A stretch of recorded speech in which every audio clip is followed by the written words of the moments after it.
తాడు శ్రీనివాస్కి ఏం తక్కువ? 1990 నుంచి స్టూడెంట్ యూనియన్ రాజకీయాల దగ్గర నుంచి ఈరోజు బీజేపీ నాయకుడిగా ఇంత ప్రస్థానం, దాదాపు 35 సంవత్సరాల రాజకీయ ప్రస్థానం. బలహీన వర్గాల నుంచి వచ్చిన వ్యక్తి, స్టూడెంట్ రాజకీయాల నుంచి ఎమర్జ్ అయినాం, తెలుగు విద్యార్థి, తెలుగుదేశం నుంచి ఉన్నారు. రెండవది పోరాట పటిమ, ఈ తెలంగాణ విభజన సమయంలో కూడా మీరేంటో అనేది ఆ రోజు కూడా పోరాటంలో కీలక భూమిక ఉంది, యూనివర్సిటీలో కానీ దీనికి. తర్వాత ఒక అవకాశం ఇస్తే కార్పొరేషన్ చైర్మన్ ఇచ్చినా మీరేంటో చేసి చూపించారు. కానీ మీలాంటి వ్యక్తి ఒక పెద్దల సభలోనో, అంటే మండలిలోనో లేకపోతే అసెంబ్లీలోనో ఎందుకు అర్హుడు కాదు అంటే ఏం చెప్తారు? అది మమ్మల్ని ఉపయోగించుకున్నప్పుడు, తీరా ఒక ఇల్లు కట్టేటప్పుడు ఒక యజమాని దగ్గర కూలి పని చేస్తే లాస్ట్ కూలి వేయకపోతే ఏం చేస్తారు సార్, ఇంత మాటేసి బయటికి పోతాడు. అది వేరు. నా వ్యక్తిగతం నేను మాట్లాడదలుచుకోలేదు వెంకట్, నిజంగా కూడా. ఎందుకంటే జీవితంలో అవుదామనుకున్నాం, ఒక వేదిక, ఒక రాజకీయ పార్టీకి సర్వీస్ ఇస్తేనో, నమ్మకంగా పనిచేస్తానో, లోయల్గా ఉంటానో, కష్టపడతానో ఎమ్మెల్యేలు అవుతాం అనుకున్నాం. అది కాదు. వారసత్వం ఉండాలి, పెట్టుబడులు ఉండాలి, డబ్బున్న వాడికే ఇస్తారు, కబ్జాకోర అయి ఉండాలి, అక్రమార్కులు ఉండాలి, తెలంగాణ ఉద్యమంలో వ్యతిరేకంగా పనిచేసినోడు ఉండాలి, కేసీఆర్ గారి దగ్గర ఎమ్మెల్యే కావాలంటే అనేక దురలవాట్లు ఉండాలి అనేది నాకు తర్వాత తెలిసి వచ్చింది కదా. సో మీరు పార్టీ మారడం కూడా తెలిసిన తర్వాతే మారారా, అదే అనుకోవచ్చా? నేను అవినీతి లో కూరకపోవడం, ఫిరాయింపులను ప్రోత్సహించడం, కాంగ్రెస్ వాళ్ళని తీసుకొని మమ్మల్ని కొట్టిన వాళ్ళని, ఆ రోజు మమ్మల్ని ఎవరైతే ఇబ్బందులు పెట్టినారో ఆ లీడర్లందరినీ తీసుకొని మళ్ళీ ఇక్కడ మంత్రి పదవులు ఇవ్వడం, బంగారు తెలంగాణ అంటుండడం, కుండలో బోనం పోయి బంగారు బిందెలో బోనాలు అమ్మవారికి సమర్పిస్తుంటే పంచభూతాలతో తయారైన కుండను వదిలేసి వాళ్ళు ఒక మెటల్తో తయారైన బంగారు బిందె అంటుండడం, బంగారు తెలంగాణ అంటుండడం, ఇవన్నీ విపరీతమైన పోకళ్ళు చూసి కొంతకాలం మనం ఏదైనా మనం అబ్జర్వ్ చేయాలి కదా. చేయడానికి నాకు ఆ టైం పట్టింది. ఆ తర్వాత నేషనల్, దేశం, తెలంగాణ కోసం కొట్లాడినాం, తెలంగాణ ఏర్పడ్డది, సరే సిస్టమ్ నడిపిస్తుంది, కానీ దేశం కోసం కూడా ఈ జన్మలో నేను పని చేయాలి కదా. మరి నాకు ఉన్న నేషనల్ పార్టీస్ రెండే కదా, దేశం కోసం, ధర్మం కోసం. సో నేనేమంటున్నా అంటే మరి ఫైనల్గా దేశం కోసం, ధర్మం కోసం చెయ్యాలనుకున్నప్పుడు నాకు వేదిక బీజేపీ పార్టీ కనిపించింది. కాబట్టి అందులో నా బాల్యం అంతా, చదువు అంతా కూడా ఆ భావజాలంతో పెరిగాను. కాబట్టి నేను బీజేపీని ఆప్ చేసుకోవడం జరిగింది.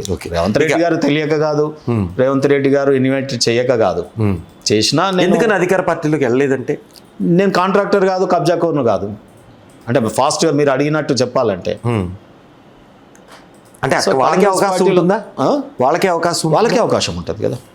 ఇప్పుడు మీరు బీఆర్ఎస్ దేనికి కావాలనేది ఇప్పుడు పర్సెప్షన్ లీడర్లకు ఏమైపోయిందంటే, ఇవాళ మెడికల్ కాలేజీలు కావాలంటే, ప్రైవేట్ యూనివర్సిటీలు కావాలి, పప్పు బిల్లల్లా కావాలంటే, ఇప్పుడు తెలంగాణ ఉద్యమంలో పనిచేసిన వాళ్ళని కాదని మేము గవర్నమెంట్ ఉన్న యూనివర్సిటీస్కి బడ్జెట్ ఇచ్చి వాటిని పెంపొందింపజేస్తాడు అనుకుంటే, ఉన్న యూనివర్సిటీలలో పోటీగా ప్రైవేట్ యూనివర్సిటీలను తీసుకొచ్చిన తెలంగాణ వచ్చినాక, తెలంగాణ రాకముందు 70 ఏళ్లలో ఉస్మానియా యూనివర్సిటీ, కాకతీయ యూనివర్సిటీ, ఇటువంటివి ఉన్నాయి మాకు. ఇక తెలంగాణ వచ్చినాక ఏమైంది, ప్రైవేట్ యూనివర్సిటీలు మల్లారెడ్డికో వచ్చినాయి, మళ్ళీ వాళ్ళకి మంత్రి పదవులు వచ్చినాయి, ఇవి వచ్చినాయి. సో అది కేసీఆర్ గారి యొక్క చలువ. అంటే ఒక్కొక్క విద్యార్థి ఎంబీసీ సంచార జాతుల వాళ్ళు 5 లక్షలు 2 లక్షలు ఆ యూనివర్సిటీలలో ఫీజులు కట్టి చేయగలరు. నాకు సందర్భంలో గుర్తు, మీరు ఎంబీసీ చైర్మన్గా అప్పటి వరకు కొద్దిగా విరివిగా వచ్చేవారు, మీరు పని ఒత్తిడి వల్ల కొంత లేట్ చేసినప్పటికీ ఒకసారి అవకాశం ఇచ్చారు. మనం వేరే అప్పుడు ఒక ఇంటర్వ్యూ పెట్టుకున్నప్పుడు 72 కులాలు నోటితో చెప్పి టక్క టక్క టక్క టక్క ర్యాపిడ్ ఫైర్ లాగా 72 ఉపకులాలు ఈ కులాలకి కులాలని చెప్పారు. 136 వరకు ఉన్నాయి. నేనేమంటానంటే ఇప్పటికీ కూడా మానవ జాతి స్వాతంత్రం ఎంత పెద్ద సిద్ధించిన తర్వాత కూడా తెలంగాణ రాష్ట్రం వచ్చినాక 10 ఏళ్ల పరిపాలనలో కూడా ఇంకా మొండివాడు, రాజన్నలు, గోత్రాల అసలు అనేక మంది అండి. అసలు కానీ ఒకటి ట్యాగ్ లైన్ తీసుకుని మాట్లాడతారు. ఏ రాజకీయ పార్టీ అయినా, ఇటు బీఆర్ఎస్ అయినా, కాంగ్రెస్ అయినా, మీ బీజేపీ అయినా, any party, are TDP, YCP, మనం ఆంధ్రప్రదేశ్ కూడా చూసుకుంటే ఏ పార్టీలైనా కూడా రైతులు గురించి మాట్లాడతారు, బలహీన వర్గాలు అంటారు. కానీ ఆ బలహీన వర్గాల వాళ్ళకే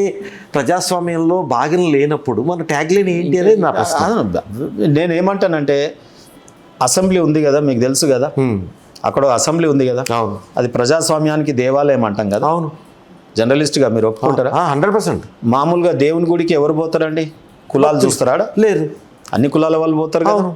అది అప్పుడే దేవాలయం కదా. అవును. 1-2 కులాలు పోతే దేవాలయం ఎట్లా అవుతుందా? అవుతుంది? కాదు దేవుడు కదా. అందరి వాడు కదా. మరి ప్రజాస్వామ్యంలో దేవాలయం అసెంబ్లీకి పోయి అవును, అంబేద్కర్ 2-3 రాజ్యాంగంలో కులాలే అందరూ- ప్రాతినిధ్యం ఉండి ఇప్పటి వరకు ఆ అసెంబ్లీలో కాలు పెట్టని కులాలు ఇంకా అనేక మంది ఉన్నప్పుడు వాడు చదువుకోక కాదు, అవును అనేక కులాలు ఇప్పటికీ లాయర్ చదివినా, అనేక డాక్టర్లు చదివినా, ఐఏఎస్లు చదివినా అసెంబ్లీలోకి మాత్రం పోలేకపోతున్నారు. గెలిపోవటములు పక్కన పెడితే కనీసం టికెట్ ఇచ్చి ఎంకరేజ్ చేయాల్సిన బాధ్యత అందుకే అన్ని రాజకీయ గోల పార్టీలకు ఉంది కాబట్టే, బీఫామ్స్ గోల ఉంది కాబట్టే రాజకీయ పార్టీలకు ప్రజల్ని ఓటేసే యంత్రాలుగా మార్చిరు కాబట్టి, ఈ గరీబీ హఠావ్ అన్నారు ఇప్పటివరకు హఠావో చేయలేదు కాబట్టి, విద్యను వైద్యం ఇవ్వట్లేదు కాబట్టి ఇదంతా రోగం అండి. ఒక్కసారి విద్య ఈ వర్గాలకు, నేను సంచార జాతులకి కేసీఆర్ని మొత్తుకున్నాం, కాళ్ళ కంప్యూటర్ టెస్ట్ పెడతారండి. రోడ్డు మీద గుడిసెలు వేసుకొని ఇల్లు లేనివాడు నేను చదివిస్తాను నా పిల్లల్ని అంటే ఆడు కులం సర్టిఫికేట్ దగ్గరికి పోతే మరవలు సతాయిస్తారు. అవును స్కూల్కి పోయి అడ్మిషన్ ఇవ్వమంటే నువ్వు కంప్యూటర్ టెస్ట్ రాయమంటారు. అవును ఏడ చదివిస్తారు చెప్పండి వెంకట్ గారు? ఏడుపు వచ్చిందండి. సంచార జాతులు ఇప్పటికీ కూడా మన మానవ జాతులే. అవును ఉడకబెట్టని ఆహారం తింటున్నారు వాళ్ళు ఇప్పటికీ. మరి అక్కడ వాళ్ళకు ఏదన్నా కరోనానా ఇంకోటో వస్తే వెనకట గత్తరా ఏ ఒక్క మనిషికి వచ్చినా మిగతా వాళ్ళకి రాదా? వస్తుంది. అది మన బాధ్యత కాదా సమాజంలో వారిని మంచిగా చూడడం? కానీ అసలు వాళ్ళు మనుషులే కాదన్నట్టు. నాన్న డబుల్ బెడ్రూమ్లలో సంచార జాతులకు ఇద్దాం సార్. సంచార జాత అంటే నొమాడిక్ ట్రైబ్స్ అంటే ఏంది? ఇల్లు లేని వాళ్ళు. ఇల్లు లేని కుటుంబాలకు 1,06,000 ఉన్నారు సార్, ఇద్దాం సార్ వాళ్ళకి. 1,06,000 ఇల్లు కట్టేయలేని ప్రభుత్వమా? ఇంత తెలంగాణ తెచ్చుకొని దేశంలో ఎంత పేరు వచ్చండి. మేము సంచార అనే డెఫినేషన్ సంచార జాత అని ఎవడని వస్తే మనం ఏమందుము? సంచార దేశం ఆల్రెడీ అందరికి ఇండ్లు ఇచ్చినాం కదా అంటాము. ఇండ్లు ఉన్నాక సంచార కాదు కదా. అవును, ఆ డెఫినేషనే మార్చుదాం సార్ అంటే కూడా ఇనకపాయ.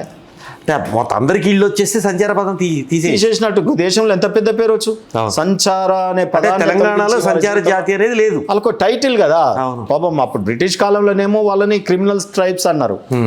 తర్వాత స్వాతంత్రం వచ్చినాక రాజ్యాంగం వచ్చినాక 1960s 70s వాళ్ళని డీనోటిఫైడ్ ట్రైబ్స్ అన్నారు. అంటే అప్పుడు క్రిమినల్స్గా గుర్తింపబడ్డటువంటి చట్టం నుంచి బయటకి తీసుకురావడం జరిగింది. సో అప్పుడు ఎందుకు క్రిమినల్స్ అన్నాడు బ్రిటిష్ వాడు?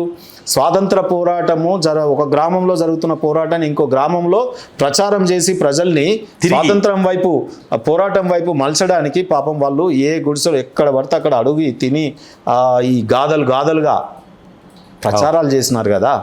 ఇప్పుడు ఏదో తంబూర పట్టుకొని తిరగంగానే బిచ్చగాడు అని అనుకుంటున్నారు, కానీ స్వాతంత్ర పోరాట యోధులు సంచార జాతి.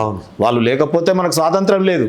ఎందుకంటే ఇప్పుడు పరిపాలనలో ఉన్నటువంటి కొంతమంది ఆ రోజు ఉన్నటువంటి వారి వారసులు, వారి తాతలు ముత్తాతలు స్వాతంత్ర పోరాట యోధులు కాదండి. ఆల్రెడీ అడుగులు మడుగులు వచ్చిన వాళ్ళే బ్రిటిష్ వాళ్ళకి. నిజమైన స్వాతంత్ర పోరాట యోధులు ఎంబీసీలు సంచార జాతులు. వాళ్ళు లేకపోతే స్వాతంత్రమే లేదు.